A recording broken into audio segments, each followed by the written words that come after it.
नवी मुंबई के कोपरखेरने के सेक्टर 19 में 11 साल की लड़की के साथ में दुष्कर्म करने की कोशिश लेकिन नाकाम। फिर उनने उठे गंदी मूवी लगा के टेबल पे रखी। फिर वो मेरे पास आके कंधे से लेके गर्दन तक हाथ घुमा के बाहर गए। पहले रूम में गए नंगे हुए। फिर उनने गाड़ी का हेडलाइट लेके बुलाया, गाड़ी का हेडलाइट लेके ऊपर बुलाया। मैंने नहीं गई। मैंने कहा मेरे को डर लग रहा है, मैं नहीं आऊँगी। उनने बोला कुछ भी नहीं होगा, तू आ जा। मैंने कहा 1 लेटर वर्ड्स 2 लेटर वर्ड्स। तो फिर मेरा भाई आया। फिर हम लोग ने सेब पूड़ी खाई। फिर हम लोग घर पे गए। फिर मैंने मम्मी को बताया। फिर हम लोग चौकी गए। जो हादसे हो रहे दिन पे दिन रोज कोई न कोई हादसे होते रहते हैं, तो मैं हाथ जोड़ के यही विनती करूंगी, जितनी माँ हैं जो भी हैं, अपने बच्चों को किसी और के जरिया ना छोड़ा जाए। सेफ्टी अपने हाथ में रखो, अपने बच्चों को किसी के भी भरोसे पे मत छोड़ो। अखबार में लो, पेपर में लो, टीवी में लो, हर जगह यही सुनते आ रहे हैं। 2 महीने से लेके अब इंसान तो छोड़ो, जानवर को नहीं छोड़ रहे। नवी मुंबई के कोपरखेरने के सेक्टर 19 में 11 साल की लड़की के साथ में दुष्कर्म करने की कोशिश लेकिन नाकाम। 11 साल की माइनर लड़की है। कोपरखेरने के सेक्टर 19 में दोस्ती ड्राइविंग स्कूल है, वहाँ पर एक माइनर बच्ची के साथ में छेड़छाड़ का मामला सामने आया। मैं हूँ आमिर और आप देख रहे हैं नुक्कड़ लाइव। हालांकि ये जो क्रिया जो करने की कोशिश कर रही थी वो पूरी तरीके से फेल हो गई और जो वैभव है, जो आरोपी है, वो फ़िलहाल अरेस्ट है। क्या हुआ था, हमारे साथ में बात करने के लिए बच्ची है, उनसे बात करेंगे। बेटा क्या हुआ था, मुझे पूरा विस्तार से बताना, क्या चीज़ें हुई थी आपके साथ में? मेरा भाई मेरे को ट्यूशन लेने आया। हम लोग ड्राइविंग क्लास में बैठे तो फिर उनने कहा अभिषेक भाई से, मेरे से गाड़ी स्टार्ट नहीं हो रही है, जाके तू गाड़ी स्टार्ट कर। तो मेरा भाई गया गाड़ी स्टार्ट करने, तो उससे नहीं हुई। तो वो आके बोला मेरे से कार स्टार्ट नहीं हो रही है। फिर वो दोनों लाइसेंस की बात करने लगे। फिर मेरे भाई ने बोला, तो उनने कहा इतनी जल्दी क्या है, जाके सेब पूड़ी लेके आ, फिर हम लोग तीनों खाएंगे। तो मेरे भाई ने बोला ठीक है। फिर उन्होंने पैसे दिए। फिर मेरे भाई ने बोला चल। तो उनने कहा जब भी बारिश हो रही है उसको बुखार आ जाएगा, अभी उसको मत ले जा, जाके तू लेके आ। तो मेरे भाई ने बोला ठीक है। फिर वो गया। फिर उनने उठे गंदी मूवी लगा के टेबल पे रखी। फिर वो मेरे पास आके कंधे से लेके गर्दन तक हाथ घुमा के बाहर गए। फिर उनने मेरे भाई को देखा। फिर वो अंदर आए। फिर उनने मूवी बंद की। फिर वो ऊपर वाले रूम में गए नंगे हुए। फिर उनने गाड़ी का हेडलाइट लेके बुलाया, गाड़ी का हेडलाइट लेके ऊपर बुलाया। मैंने नहीं गई। मैंने कहा मेरे को डर लग रहा है, मैं नहीं आऊँगी। उनने बोला कुछ भी नहीं होगा, तू आ जा। मैंने कहा मैं नहीं आऊँगी। तो उनने 3-4 बार ऐसा कहा कुछ नहीं होगा। मैंने बोला आप पहले कपड़े पहन लो, फिर मैं आके रख दूँगी। तो उनने कहा कुछ नहीं होगा, आ जा। तो मैं नहीं गई। फिर वो ऐसी नंगे बाथरूम के पास खड़े हो गए सामने। फिर वो कहने लगे पानी की बोतल टेबल पे रख दे, तेरे भाई को आएगा तो प्यास लगेगी। मैंने कहा नहीं, मेरे पास पानी रखा है, वो पी लेगा। उनने कहा ये रखा है पानी, वो पी लेगा। तो उनने 3-4 बार ऐसा कहा। मैं नहीं गई। तो वो गुस्सा हुआ तो एड़ी बोलने लगे। फिर वो गुस्से में पैंट पहनी। फिर उनने पानी की बोतल टेबल पे रखी। फिर वो फ़ोन किए भाई को। फिर उनने बोला फ़ोन किए भाई को। फिर उनने कहा लेने गया है कि बनाने गया है। तो मेरे भाई ने बोला मैं अभी आ रहा हूँ, टाइम लग रहा था इसलिए। तो फिर उन्होंने फ़ोन कट किया। फिर वो कहने लगे तेरे भाई को पढ़ाई कुछ करने आती है। मैंने बोला आता है। क्या क्या आता है? तो मैंने कहा 1 लेटर वर्ड्स 2 लेटर वर्ड्स।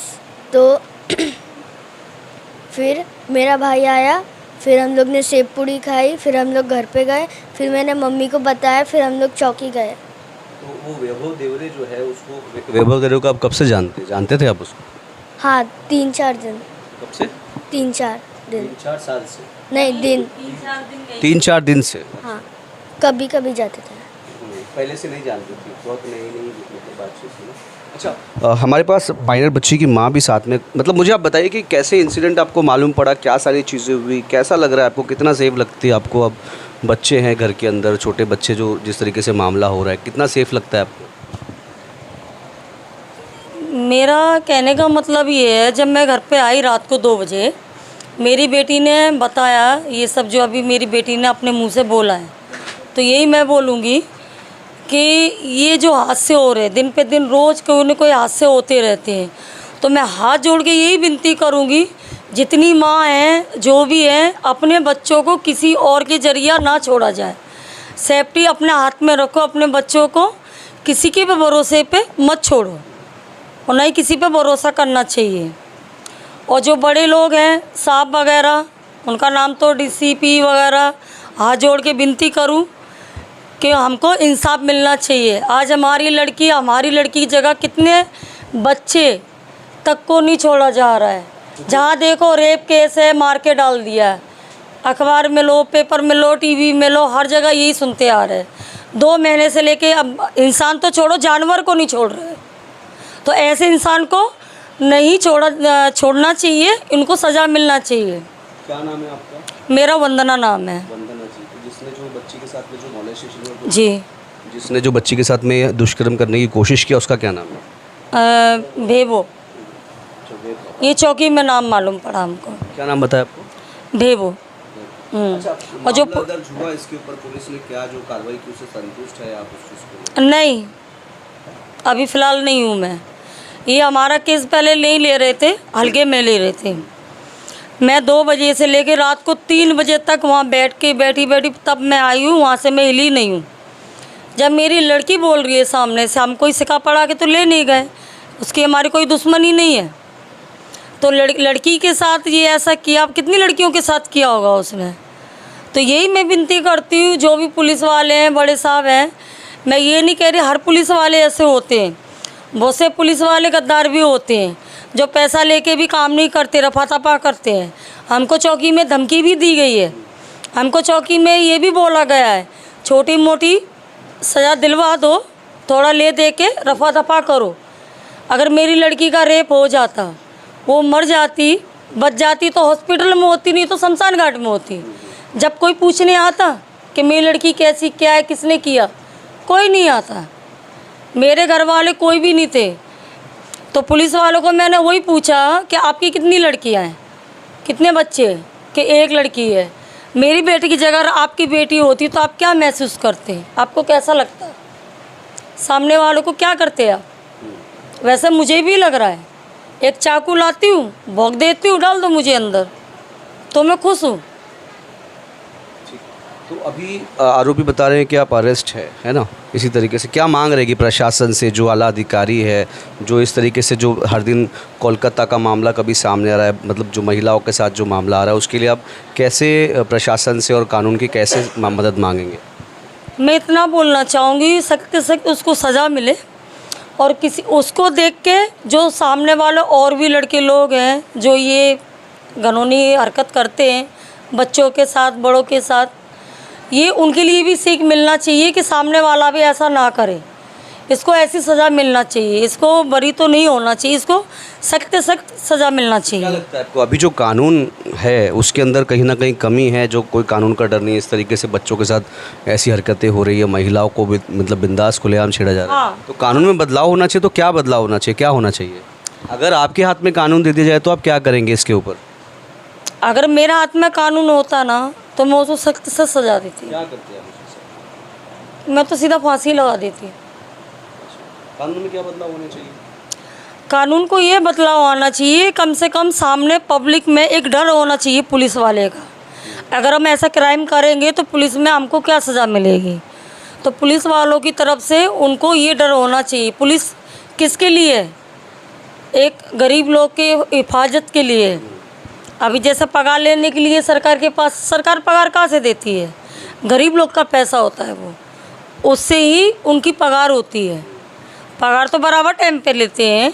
जब गरीब लोग अपनी फरियाद लेके जाते हैं तो उनको धुतकार देते हैं, बहा देते हैं, जहाँ कुछ नहीं होता है। बड़ी लड़की तो क्या हुआ, नाबालिग नहीं है, बालिग है, यार के साथ भाग गई होगी, ऐसा किया प्यार वाले के साथ, कुछ भी केस रफा दफा करके मतलब हटा देते हैं, कोई सुनवाई नहीं होती है।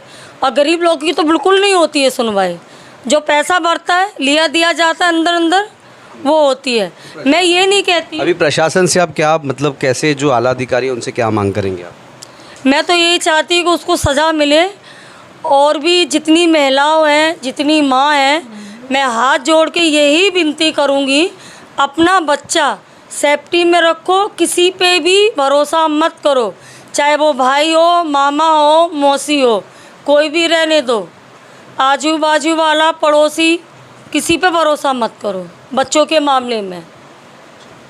तो जिस तरीके से हमने बीच में देखा था काफ़ी सारे एडवर्टाइजमेंट्स चल रही थी स्कूल्स में और अलग अलग इलाकों में बैड टच और गुड टच की जो है एजुकेशन बच्चों को देने की बात की जा रही थी और कई बहुत जगह पे दिया भी जा रहा है।